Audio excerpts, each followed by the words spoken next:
سلام به همه همراهان عزیز کتابکده فرهنگ. امروز هم با شما هستیم برای اینکه یک کتاب دیگر رو به شما معرفی کنیم و راجبش حرف بزنیم.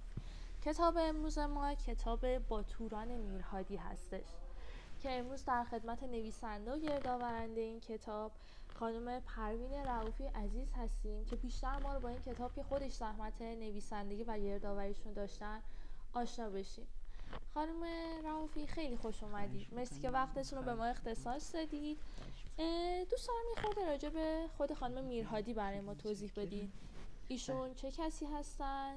یه خورده ما رو با ایشون آشنا بکنید تا بعد بیشتر بریم سراغ کتاب. بله، خیلی متشکرم از این فرصتی که به من دادید. خانم توران میرهادی که متاسفانه سال 95 فوت کردن بعد از یک عمر پربار و مفید، در واقع بنیانگذار و مدیر شورای کتاب کودک بودن تو ایران و ایشون یکی از اندیشمندان و نهادسازان حوزه کودکی، ادبیات کودکان و مدرسه داری، چون یک مدرسه به اسم فرهاد داشتن که با رویکرد مدرن آموزشی و با شیوه انسانگرای داره میشد. سالها معلم بودن و به نظر من که افتخار شاگردیشون حدود 30 سال در گروه‌های بررسی شورای کتاب کودک داشتم و از نزدیک شاهد کار فرهنگی مستمر ایشون بودم، این بود که از این جهت ایشون رو یه انسان ویژه میدونم، به دلیل اینکه با وجود مشکلات زیادی که داشتن، البته با برخورداری از یک خانواده فرهنگ دوست و کتابخوانشون و کمک به ایشون در این کارهای فرهنگیشون، ولی ایشون جنگ جهانی دوم رو دیده بودن، تجارب دهشتناک و فاجعه بار جنگ رو با تمام وجودشون حس کرده بودن، چون اون موقع در آلمان و فرانسه بودن، بیشتر کشورهای دنیا رو دیده بودن، فرهنگ‌های مختلف رو باش آشنا بودن، در محضر استادان بسیار معروفی در ایران و در دنیا به قول معروف دانشجویی کرده بودن. خودشون همیشه میگفتن دانشجوی تمام وقتم من. و مهمتر از همه به نقش خانواده و به نقش آموزش و پرورش در اینکه انسان‌های سالم بار بیان با تمام وجود اعتقاد داشتن. منم به عنوان یک معلم که خب سالها معلم بودم، مدیر دبیرستان بودم و پژوهش‌های گروهی درباره ادبیات کودکان داشتم، خیلی خیلی اینکه آموزه‌های ایشون که در کتاب‌های مختلف البته نوشته شده بره بین مردم، به خصوص در زمان سلطه این رسانه‌های اجتماعی که واقعا سعی میشه خانواده ضعیف بشه، سعی میشه ارتباط‌های انسانی کمتر بشه و یه جور سطحی نگری که فقط جمع‌آوری اطلاعات بدون تحلیل درست، بدون این، به خصوص در مورد جنگ، فاشیسم و اصلا فریبی به اسم نژاد برتر که الان در دنیا به هر حال شکل میگیره، به نظرم اومد که مجموعه‌ای گزیده‌ای از مجموعه کتاب‌های ایشون رو من به عنوان یه معلم و وقتی میگم شاگردیشونم یه کاری کرده باشم جمع‌آوری کنم و در یک کتاب کم حجم، عمدن کم حجم بود که کتاب نخونها هم که میگن اتفاقا خیلی نکته مثبتیه که خب مثلا همونطور که شما توضیح هم دادید خیلی زندگی خانم میرهادی پربار بوده از لحاظ علمی، از لحاظ تجربه زندگی، که حالا این همه تجربه و نکات کلیدی اون زندگی رو توی کتابی جمع کنیم که انقدر مختصر باشه به نظرم بی‌نظیره. بله، شاید بعضیا فکر کنن مثلا در برابر این آدم به این مهمی این کتاب، نه، کاملا عمدی بوده برای اینکه این کتاب در این کتاب درباره موضوعهای مهمی مثل خانواده، مثل آموزش و پرورش، همونجور که گفتم جنگ، فاشیسم، در مورد عشق، مرگ، هنر، ورزش، یعنی تمام چیزهایی که در زندگی ما مهمن و یه انسان درست و یک انسان با شعور رو میسازن، ایشون صحبت کردن. به خصوص در زمینه مشکلات آموزش و پرورش، مسئله جداسازی استعدادهای درخشان، اهمیت ویژه دادن به اونها، مسئله رقابتی که در آموزش پرورش هست و مسئله نمره محوری و فجایعی که ایشون از نزدیک حس کردن در این رابطه. من هم به عنوان معلمی که 30 و چند سال کار کردم، خب اینا نکته های مهمی هن، چون هدف اینه که ما انسان بار بیاییم دیگه، یعنی انسان بار بیاییم. و ایشون با وجودی که امکان داشتن از ایران برن و با وجودی که غم‌های بسیار زیادی رو تجربه کردن، در غم از دست دادن همسر جوانشون بودن در سال کودتای 32، بعد از اون قبل از اون برادر جوانشون تا تصادف فوت کرده، پسر کوچکشون تا حادثه سیل از بین رفته، نمیدونم همسر دومشون بعد از یک مدتی بیماری گرفتن و ولی با وجود این موندن در ایران و برای کودکان ایران کار کردن و کار فرهنگی کردن و همیشه یه جمله از مادرشون میگن که مادرم که آلمانی بودن البته مادرشون و سالهای قبل ازدواج کردن با پدرشون، اومدن عاشق ایران بودن، مجسمه ساز بودن و کارهای هنری میکردن و به بچه ها همیشه میگفتن بچه ها غم‌های بزرگ رو تبدیل به کارهای بزرگ کنید و ایشون این شعار رو درست تو کل زندگیشون در واقع طبق همین شعار پیش رفتن. آره، پس با اون همه مشکلاتی که یکیش شاید ما رو از پا در بیاره چقدر برای حیطه کودکان کار مفید انجام دادن.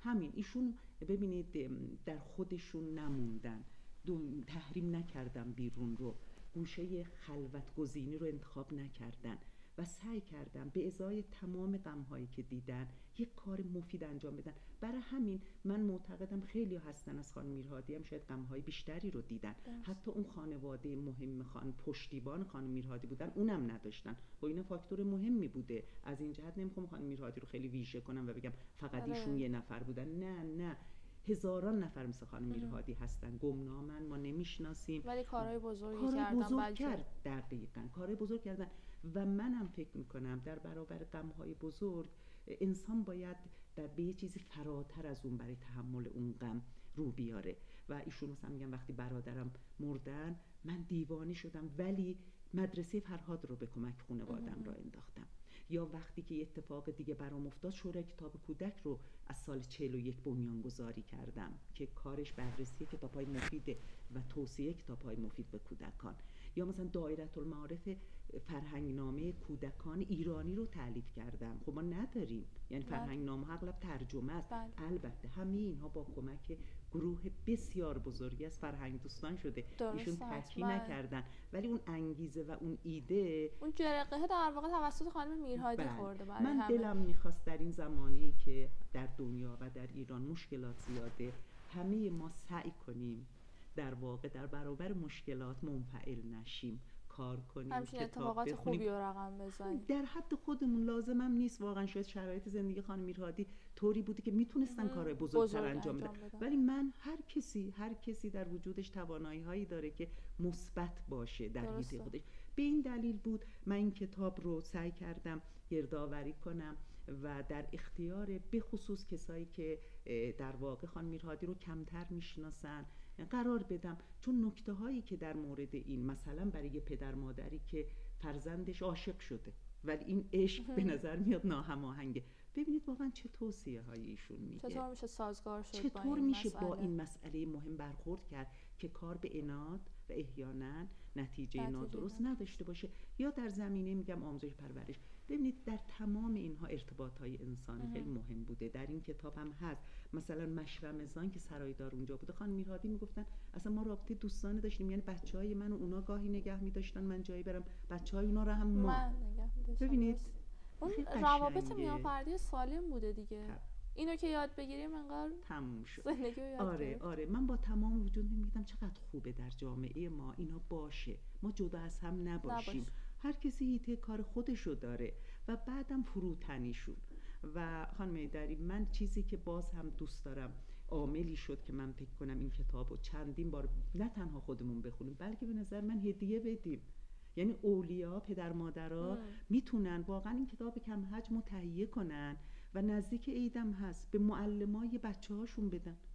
خیلی هم حرکت قشنگیه اتفاقا، چون میخواستم یعنی اول ویدیو تو ذهنم بود که ازتون بپرسم حالا به عنوان نویسنده و گردآورنده این کتاب رو به چه قشر خاصی پیشنهاد میدید؟ الان که از این ویدیو گذاشتم فکر کنم همه واجبه که بخونن این کتابو. مخاطبش همه است، به خصوص پدر مادرها، به خصوص پدر مادرای جوان که بچه‌های در حال رشد دارن، معلمان. اولش که به نظر من مخاطبش باید مسئولین آموزش پرورش باشن چون مسئولین آموزش پرورش در برنامه‌ریزی برای این نهاد بسیار مهم و بسیار مشکل دار در ایران ضروریه این واقعا آموزه ها رو راهنمای خودشون قرار بدن. یعنی راهنمای کسی که 60 سال شوخی نیست، تجربه داره، پربار داره، به انسان فکر کرده. بعدم پدر مادرها و میگم بهترین هدیه است واقعا اینو بگیرن، این آموزه ها پخش بشه، ما بهش فکر کنیم و بچه‌های بار بیان که در برابر این سیستم سلطه این اپلیکیشن ها، فضای مجازی قدرت انتخاب داشته باشن، قدرت نقادی داشته باشن، تولید محتوا کنن، اونام بنویسن، اونام سعی کنن، فقط مصرف کننده صرف نباشن. معلما، روانشناسا، یعنی واقعا کسایی که به روانشناسا مراجعه میکنن به نظر من این راهنمودها رو روانشناسا باید بدونن، حداقل بشنون. حالا اینکه به کار ببندن یا نبندن اون دیگه شنیدنش به نظر من برای این بود و من فکر کردم که این یکی از اون چیزهاییه که ما وظیفه داریم. یعنی هممون وظیفه داریم انسان‌های بزرگ رو معرفی کنیم، یاد بگیریم ازشون و به قول خودشون دانشجوی تمام وقت باشیم. این بود که به این ترتیب اومد و من دلم میخواد که حتما در تیراژ کم چاپ شده البته و امیدوارم که جایگاه خودش رو پیدا بکنه در بین همه. خیلی نکته ها خانم میرهادی دارم ولی این نگاه من بود. البته من سعی کردم فقط گردآورنده نباشم، در واقع روایتگر هم هستم. خیلی جاها هم نظر خودم رو در واقع به اصطلاح گذاشتم کنار نظر خانم میرهادی و امیدوارم که در واقع جایگاه خودش رو پیدا کنه، به دست مخاطبین بیشماری برسه. خانم رفیق خیلی ازتون ممنونم، هم بابت زحمتی که برای این کتاب مفید کشیدیم، چون من خودم کتاب از همون روز که اومد کتابکده فرهنگ خوندم و خیلی ممنونم بابت وقتی که گذاشتیم، بابت معرفی که انجام دادید برای ما. به شخص گفتگو با شما برای خود من خیلی مفید و لذت بخش بود، بی اغراق میگم. امیدوارم که همه شما عزیزان همراه کتابکده فرهنگ هم از این گفتگو، از این معرفی شیرین و مفید خانم رائوفی عزیز لذت برده باشید و همراه ما باشید تا ویدیوهای بعدی. اوقاتتون خوش. خیلی متشکرم. من از شما ممنونم. خدا